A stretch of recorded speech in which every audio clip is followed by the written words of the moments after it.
প্রচন্ড ঝামেলা চলছে ট্রেনে আজকে।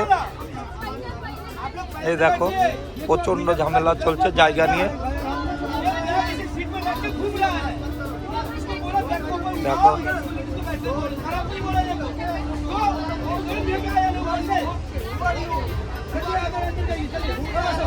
দেখো চলছে এখনো ভিড় আজকে স্টেশনে। চায়ের দোকানগুলো একটা ভিড় রয়েছে। দেখো সব দোকানগুলোতে ভিড় পুরো। চায়ের দোকানেও প্রচুর ভিড় আজকে।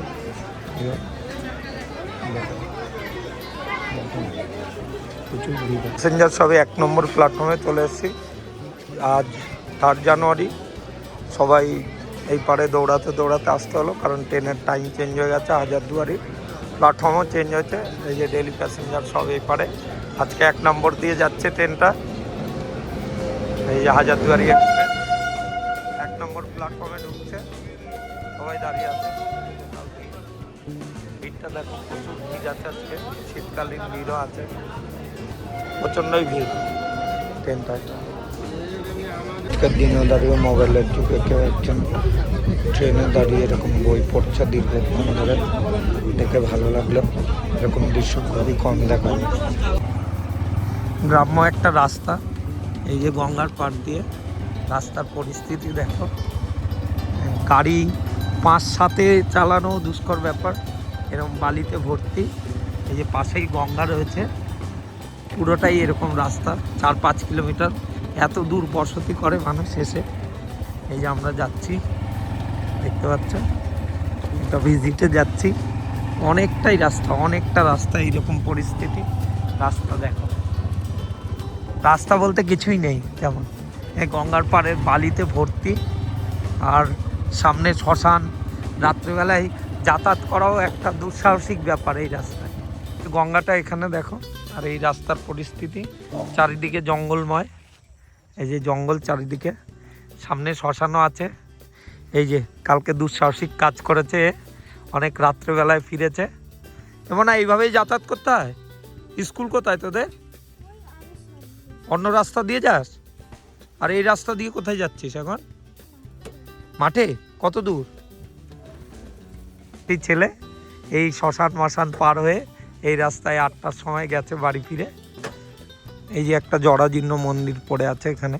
যে রাস্তা দিয়ে এলাম সেই রাস্তারই একটা মন্দির পড়ে আছে। দেখো এই মন্দিরটা ভোলেনাথের মন্দির। এটা একদম গঙ্গার পাশেই রয়েছে। এখন হয়তো তেমনভাবে হয় না, পূজা আশ্রা হয় কিনা জানি না। তবে পরিবেশ দেখে মনে হচ্ছে হয় না কিছুই এখানে। আবার এগুলো দেখে মনে হচ্ছে পুজো টুজো হয়। আলপনা আঁকা রয়েছে প্রচুর। এই দেখো ভোলেনাথের মন্দিরটায় উপরটা দেখাই তোমাদের। ওখানেও লতা পাতা সব শুকিয়ে গেছে। এই যে ভেতরটা দেখো পড়ে আছে ভোলানাথ। এখানে একা একা ঘন্টাও রয়েছে একটা, দেখতে পাচ্ছ গঙ্গার পাশেই একদম। এই যে গঙ্গাটা এখানে, এই যে আমার ভোলানাথ এখানে। আর এই যে পাশেই গঙ্গা, পাশেই গঙ্গা।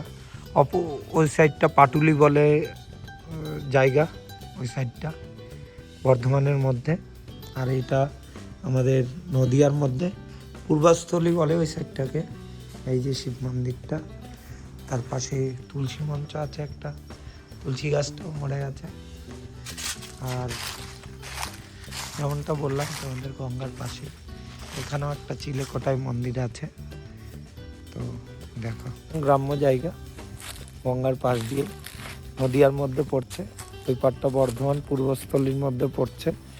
এখানে এসেছিলাম, রাস্তা দেখালাম তোমাদের। রাতে আরও ভয়ঙ্কর হয়ে যায় রাস্তাটা, শিয়ালে ভর্তি হয়ে যায় পুরো রাস্তাতে। শিয়ালের ডাক শোনা যায়। ভাইটা বলছিল কালকে ওর গাড়ির সামনেও 4টে শিয়াল ছিল। ও দেখে আচ্ছা ফাঁক দিয়ে সূর্যটাকে দেখা যাচ্ছে, খুব সুন্দর লাগছে সূর্যটাকে দেখতে। পরন্ত বিকালে সূর্যের আভাটা।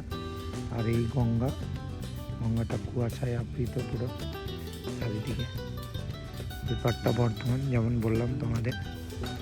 এই যে দেখো দূরে পুরো খোলা হয়ে আছে, কুয়াশায় পুরো আবৃত গঙ্গা।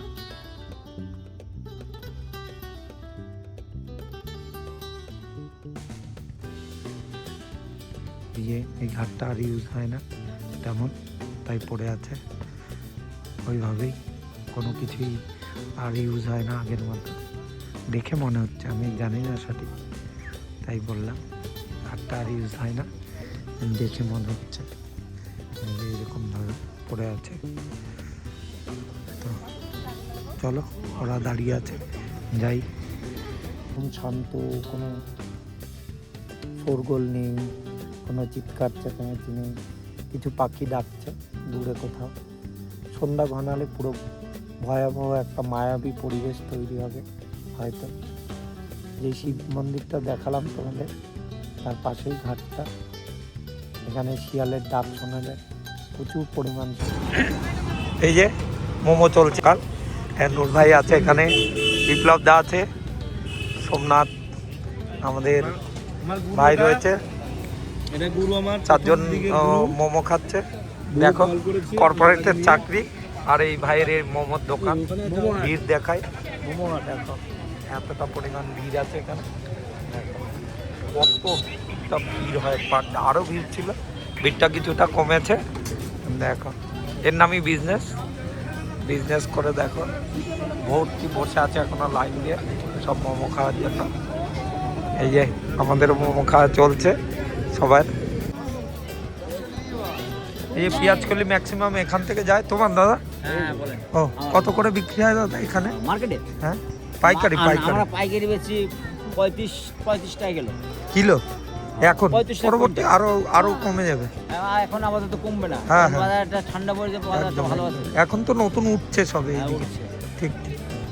এই যে পেঁয়াজকলি যাচ্ছে দেখো বেতুয়া ডৌরি থেকে, ম্যাক্সিমাম এখান থেকেই যায় মনে হয়, কারণ প্রত্যেকবারই দেখি এগুলো। এই যে দাদা রয়েছে, দাদারই রয়েছে এখানে মাল সব, আরও রয়েছে ভ্যান্ডাররা। কোথায় যাবে? কলকাতা অবধি? না, মদনপুর খালি হবে। ও মদনপুর অবধি যাবে। যাই হোক, এখানে অনেক লাগেজ রয়েছে, ভ্যান্ডারে যাবে এগুলো। এই যে দেখতে পাচ্ছ, আরও রয়েছে সামনে। ঢুকছে হাজারদুয়ারি এক্সপ্রেস, প্রত্যেক দিনের মতো আজকেও ধরার। হাজারদুয়ারি এক্সপ্রেস যেতে পারতাম না, কাজ ছিল, তো কাজটা কমপ্লিট হয়েছে বলে যাচ্ছি বেরিয়ে। এই যে হাজারদুয়ারি এক্সপ্রেস দেখলাম, ফাঁকাও আছে স্টেশনটা আজকে। চলো, যে কথা হচ্ছে।